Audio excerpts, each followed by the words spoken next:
محترم ناظرین کرام، آج اب حضرات کے سامنے ہم مشاہرت کا مسئلہ لے کر آئے ہیں۔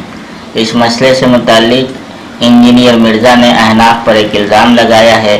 پہلے ہم انجینئر کی بات سنتے ہیں۔ نکاحی والے یہ کہتے ہیں کہ جی اگر کسی مرد نے ایون غلطی کے ساتھ بھی بھول بھلائیے سے شہوت کے ساتھ اپنی سانس کو ہاتھ لگا لیا، ہاتھ، تو اس کی اپنی بیوی ہمیشہ کے لیے اس پہ حرام ہو گئی۔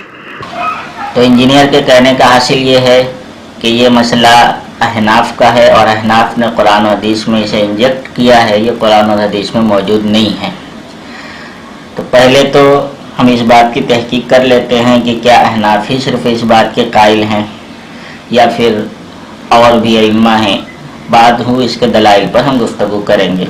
امام ابن کثیر رحمۃ اللہ علیہ، جن کی معروف اور مستند تفسیر ہے تفسیر القرآن العظیم، تفسیر ابن کثیر سے جو مشہور ہے، اس میں علامہ ابن کثیر رحمۃ اللہ علیہ وَلَا تَنْكِحُوا مَا نَكَحَ آبَاؤُكُم مِّنَ النِّسَاءِ إِلَّا مَا قَدْ سَلَفَ، اس آیت کے تحت لکھتے ہیں وَقَدْ أَجْمَعَ الْعُلَمَاءُ عَلَى تَحْرِيمِ مَنْ وَطِئَهَا الْأَبُ بِتَزْوِيجٍ أَوْ مِلْكٍ أَوْ بِشُبْهَةٍ أَيْضًا وَاخْتَلَفُوا فِي مَنْ بَاشَرَهَا بِشَهْوَةٍ دُونَ الْجِمَاعِ أَوْ نَظَرَ إِلَى مَا لَا يَحِلُّ لَهُ النَّظْرُ إِلَيْهِ مِنْهَا لَوْ كَانَتْ أَجْنَبِيَّةً فَعَنِ الْإِمَامِ أحمد رحمہ اللہ أَنَّهَا تُحْرَمُ أَيْضًا بِذَلِكَ، یعنی اس پر علماء کا اتفاق ہے کہ اگر کوئی عورت باپ کی موتوا ہو، یعنی باپ نے اس سے صحبت کی ہو، چاہے وہ نکاح کی وجہ سے ہو یا ملکیت کی وجہ سے ہو یا شبہ کی وجہ سے۔ ملکیت کا مطلب پہلے جو وہ باندیوں کا دور تھا تو باندی مملوک ہوتی تھی، تو وہ باندی جس سے باپ نے صحبت کر لی وہ بیٹے کے لیے حرام ہو جاتی تھی، یا بھی شبہتن، اس باندی سے یا اس عورت سے شہوت کے ساتھ شبہے کی وجہ سے باپ نے صحبت کر لی تو بیٹے پر وہ حرام ہو جائے گی۔ دیکھو اس آیت کے اندر فرما رہے ہیں کہ یہ اتفاقی مسئلہ ہے کہ صحبت کر لے، اگر چاہے وہ جان بوجھ کر کرے یا بغیر جان بوجھ کر کرے، شہوت کے ساتھ کر لے، اور ضروری نہیں کہ نکاح کا رشتہ ہو، تو نکاح کا رشتہ نہیں بھی ہے، شبہتن، شبہے کی وجہ سے ہوا، وتی بھی شبہ ہوئی ہے، بیوی سمجھ کے کر لیا ہے، یا ملکیت یمین کی وجہ سے، یعنی باندھی تھی اس لیے کیا، یا نکاح کی وجہ، چاہے نکاح ہو غیر نکاح، ہر حال میں بتا رہے ہیں کہ اگر ایسا کوئی کر لے تو پھر وہ عورت بیٹے پر حرام ہو جائے گی۔ ہاں، جماع کے علاوہ، صحبت کے علاوہ جو دوسری چیزیں ہیں وہ اگر کر لے تو کیا اس کی وجہ سے حرمت آئے گی یا نہیں آئے گی، اس میں کہہ رہے ہیں کہ اختلاف ہے کہ اگر کوئی شخص جماع کے علاوہ شہوت کے ساتھ دوسرے کام کر لے یا ایسی جگہ دیکھ لے جس کا دیکھنا حلال نہیں ہے تو اس میں اختلاف ہے، اور فرماتے ہیں فانی امام احمد رحمۃ اللہ علیہ سے روایت ہے کہ یہ بھی حرام ہے۔ اسی طریقے سے فقہ حنبلی کی معروف مستند کتاب المغنی لابن قدامہ، اس میں مسئلہ مذکور ہے وَوَطْءُ الْحَرَامِ مُحَرِّمٌ كَمَا يُحَرِّمُ وَطْءُ الْحَلَالِ وَالشُّبْهَةِ، کہ حرام وطی ایسے ہی حرمت پیدا کرتی ہے جیسے حلال وطی پیدا کرتی ہے اور شبہ والی وطی پیدا کرتی ہے۔ اس کی تشریح میں لکھتے ہیں کہ اس کی وجہ سے حرمت مشاہرت ثابت ہو جائے گی۔ پس اگر کوئی شخص کسی عورت سے زنا کرے تو وہ زنا کرنے والے کے باپ پر اور اس کے بیٹے پر حرام ہو جائے گی، اور اس زانی پر اس مزنیہ یعنی اس عورت کی ماں اور اس کی بیٹیاں حرام ہو جائے گی۔ جیسے اگر کوئی شخص کسی عورت سے شبہے کی وجہ سے وطی کر لے یا نکاح حلال کے طور پر وطی کر لے تو اس کی ماں حرام ہو جاتی ہے۔ یعنی زنا میں بھی ایسے ہی مزنیہ کی والدہ حرام ہو جائے گی جیسے نکاح میں بیوی کی والدہ یعنی ساس حرام ہو جاتی ہے۔ آگے فرماتے ہیں کہ وَلَوْ وَطِيَ أُمَّ امْرَأَتِهِ، کہ اگر کوئی شخص اپنی بیوی کی ماں یعنی اپنی ساس سے اگر کوئی صحبت کر لے یا اس کی بیٹی یعنی اگر کوئی بیوی کی بیٹی سے صحبت کر لے تو بھی اس کے اوپر اس کی بیوی حرام ہو جائے گی. مطلب یہ ہے کہ اگر کوئی شخص اپنی ساس سے صحبت کر لے یا بیوی کی بیٹی جو چاہے کسی دوسرے شوہر سے اس سے صحبت کر لے تو بھی بیوی حرام ہو جائے گی. تو پہلے تو یہ بات یہ غلط ہے کہ احناف اس میں منفرد ہیں اور احناف کو الزام دینا یہ بات ہی غلط ہے. امام قرطبی رحمۃ اللہ علیہ نے اس آیت کے تحت لکھا ہے وَلَا تَنْكِحُوا مَا نَكَحَ آبَاؤُكُمْ کہ نکاح نہ کرو اس سے جس سے تمہارے آباء و اجداد نے نکاح کیا ہے.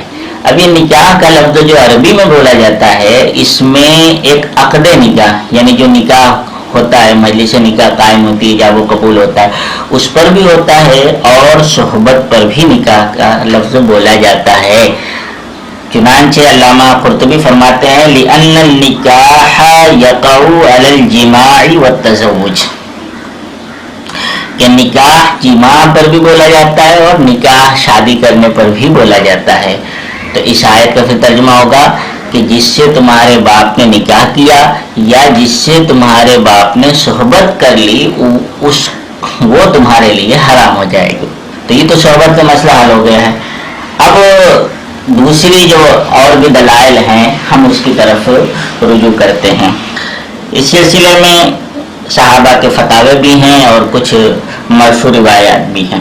تو سب سے پہلے ہم آپ کے سامنے ذکر کرتے ہیں حضرت عمران ابن حسین رضی اللہ تعالیٰ عنہ کا اثر. حضرت عمران ابن حسین فرماتے ہیں فی الذی یزنی بأم امرأتہ قد حرمتا علیہ جمیعا وہ آدمی جو اپنی بیوی کی ماں سے یعنی جو اپنی ساس سے زنا کر لے فرمایا کہ ساس بھی حرام بیوی بھی حرام ہو جائے گی. یہ کون کہہ رہا ہے؟ حضرت عمران ابن حسین رضی اللہ تعالیٰ عنہ. اب یہ قرآن اور حدیث کے خلاف مسئلہ ہے تو کیا عمران ابن حسین رضی اللہ عنہ نے انجیکٹ کر دیا اور انہوں نے قرآن اور حدیث کے خلاف بات کی؟ صحابی رسول یہ فرما رہے ہیں. اس روایت کو ابن عبد الرزاق نے اور ابن ابی شیبہ نے روایت کیا ہے. عبد الرزاق میں عن قتادہ عن عمران ہے. یہ روایت تو منقطع ہے لیکن یہی روایت مصنف ابن ابی شیبہ میں بھی ہے. وہاں پر قتادہ اور عمران بن حسین کے بیچ میں حضرت حسن بصری رحمۃ اللہ علیہ کا واسطہ ہے اور یہ سند صحیح ہے. چنانچہ حافظ ابن حجر رحمۃ اللہ علیہ اس سند کے بارے میں فرماتے ہیں ولا بأس بإسنادہ. فتح الباری میں لکھتے ہیں کہ یہ سند جو ہے درست ہے اس پر کلام کی گنجائش نہیں ہے. تو یہ حضرت عمران بن حسین رضی اللہ تعالیٰ عنہ کا اثر ہوا. دوسری دلیل یا کہہ لیجیے تیسری دلیل حضرت ابو حانی فرماتے ہیں رسول اللہ صلی اللہ علیہ وسلم نے ارشاد فرمایا من نظر الى فرج امرأۃ لم تحل له امها ولا ابنتها وہ آدمی جو کسی عورت کی شرمگاہ کو دیکھ لے یہ نکاح کی وجہ سے دیکھ لے اور خالی صحبت کر لے نہیں دیکھ لے تو اس کی ماں اس کے لیے حلال نہیں ہے اور اس کی بیٹی حلال نہیں ہے. یعنی بیوی کے ساتھ کر لیا تو ساس بھی بیوی بھی حرام بیوی بھی حرام. ساس تو پہلے ہی سے حرام ہے اور اگر غیر بیوی کے ساتھ کسی اجنبیہ کے ساتھ زنا کرتے ہوئے ایسا کر لیا تو اس کی ماں بھی اس کے اوپر حرام ہو جائے گی. تو یہاں پر دیکھیے دیکھنے کی بات کہی ہے. دیکھ لیا ہو شہوت کے ساتھ من نظر الی فرج امرأۃ تو یہ کیا ہو جائے گی؟ حرام ہو جائے گی. اس اثر کو کچھ لوگوں نے یہ کہا کہ اس میں ابن حانی مجہول ہے لیکن یہ ابن حانی نہیں ہے یہ ابو حانی ہے. ابن حانی جو کہا جا رہا ہے وہ حضرت ابو امامہ سے روایت کرتے ہیں اور ان سے صرف ایک ہی راوی جریر ابن عثمان نے روایت کی ہے. قنوت کی تفسیر میں ان الانسان لربہ لقنوت یہ حریز ابن عثمان نے صرف ان سے روایت کی. تو یہ ابن حانی نہیں ہے جو کہ مجہول بلکہ ابو حانی ہے. ابو حانی کون ہے؟ ابو حانی حمید ابن حانی ابو حانی الخولانی اور یہ ثقہ راوی ہے. چنانچہ کاشف میں حافظ ذہبی لکھتے ہیں ثقۃن. اسی طریقے سے تقریب التہذیب میں حافظ ابن حجر رحمۃ اللہ علیہ فرماتے ہیں لا باس بہ لہذا ابو حانی مجہول راوی نہیں ہیں اس وجہ سے یہ سند بھی درست ہے. اب اس کے نیچے ایک راوی ہیں حجاج. کہا گیا ہے کہ یہ حجاج ابن ارطاط ہے اور حجاج ابن ارطاط بھی ابن اسحاق کی طرح مختلف فی راوی ہیں. یعنی جن کے اوپر کلام بھی کیا گیا ہے اور جن کی توثیق بھی کی گئی ہے.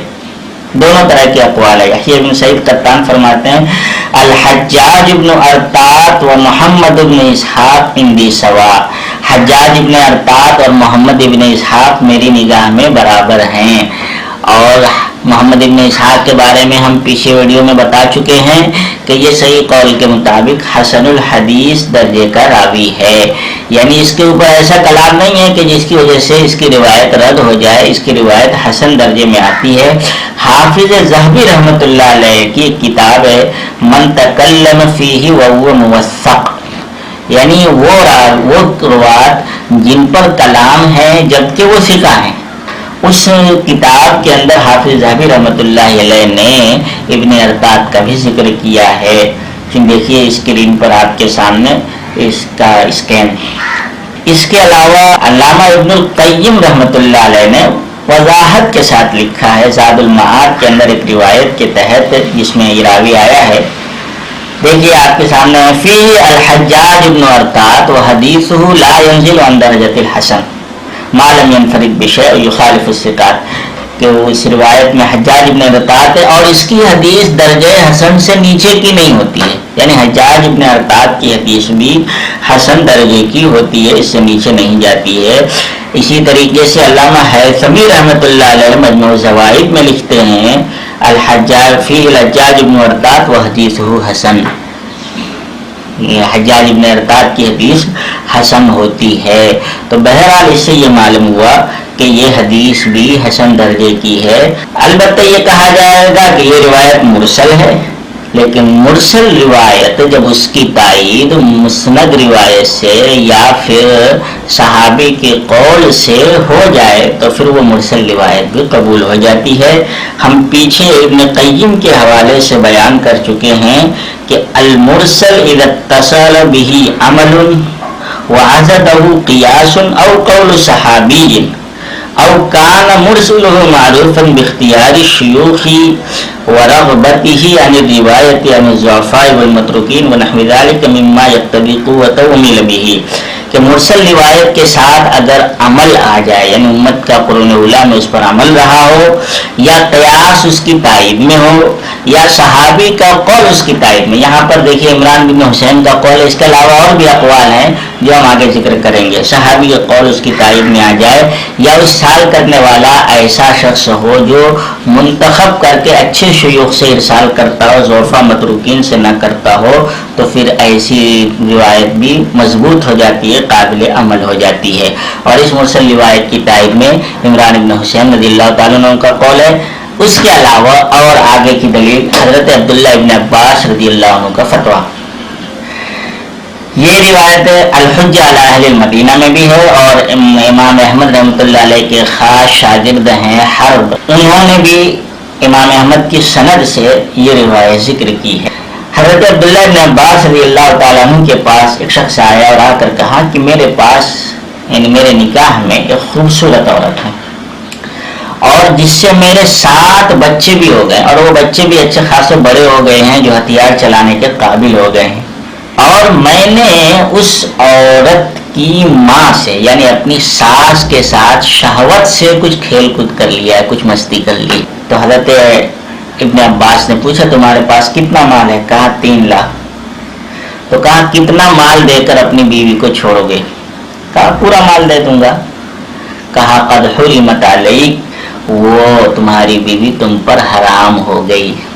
اب یہ دیکھیے ساس کے ساتھ یہاں پر صحبت کا بھی ذکر نہیں ہے، یعنی شہوت کے ساتھ کچھ کر لیا ہے تو کہا کہ بیوی تمہارے اوپر حرام ہو جائے گی. اب وہ بیوی زمانے سے رہی، اس سے بچے 7 بچے ہوئے اور وہ بھی اچھے خاصے بڑے ہو گئے اور کہہ رہے ہیں کہ وہ تمہارے اوپر حرام ہو جائے گی. یہ روایت الحجہ کے اندر ہے اور جیسے کہ بتایا کہ امام احمد کے خاص شاگرد حرب نے بھی یہ روایت ذکر کی ہے امام احمد رحمۃ اللہ علیہ کی سند سے. اس کی سند درست ہے. کچھ لوگوں نے ابو نصر کو مجہول قرار دینے کی کوشش کی لیکن یہ مجہول نہیں ہے.